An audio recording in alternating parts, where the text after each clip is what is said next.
Hello, my name is Cameron James. I'm 31 years old. I'm a Capricorn and a lapsed Catholic. I just moved to Sydney from Newcastle and I didn't know anyone, and I'd always been a fan of comedy, and I just thought, fuck it, I'll just try it out at an open mic, and if I bomb and I suck, then I can just disappear into the darkness of the urban jungle and never to be seen again. Oh man, before comedy, I did uni for a bit. I worked in a warehouse. I was a delivery driver for a bit. I got fired when I crashed the van and then denied that I crashed the van. And I was also trying to play guitar in a bunch of bands and stuff. So I was just kind of floating around trying to play guitar, smoking fucking a few bongs and and not really. I was aimless. And then comedy was my guiding light. Best part about being a comedian is the backstage interview after the show.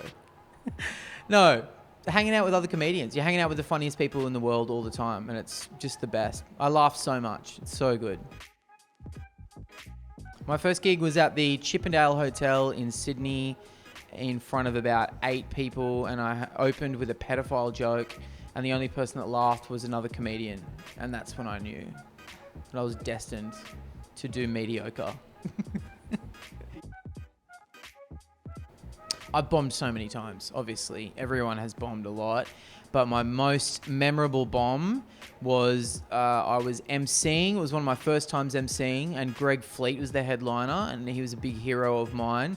And I was just tanking the whole way through my opening bit before I brought him out.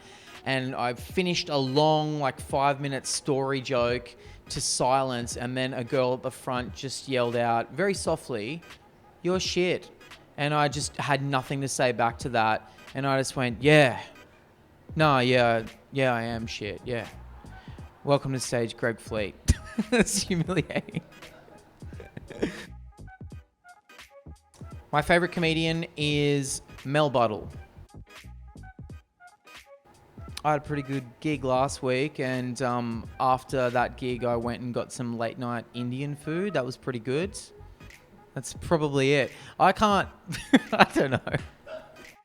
You know what's been cool is that things like podcasts and comedian-centric TV shows have made more room for more niche comedy or comedies that's a little more alternative rather than clubby or pubby. So that's been pretty cool to get to be a part of that. Greg Sullivan's about to walk through frame. 1, 2, 3. There he goes. How did you know I was going to do that? And there he is. Sorry. Also one of the funniest people. Yes, get in a room with Greg Sullivan and let him give you advice about stand-up, because he's actually very wise. But he kept the mustache, even so. Even so. This is the money maker. Yeah. Immediately next for me in comedy is a run of gigs at the Gold Coast next week, and after that, the Comedy Festival. So it's just trying to write and get some good new jokes up so motherfuckers laugh. Thank you very much for having me sit down. I always love performing here. If you want to see any more stuff of mine, me and Becky Lucas have a show on iView called Be Your Own Boss. Mel Buttle is in that as well. And I also have a bunch of podcasts because I'm a white male comedian and it's the law.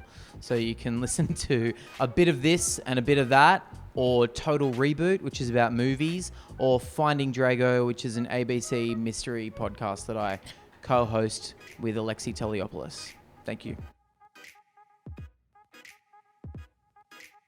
It's the clit tickler, as we call it. Come on, that's not my brand.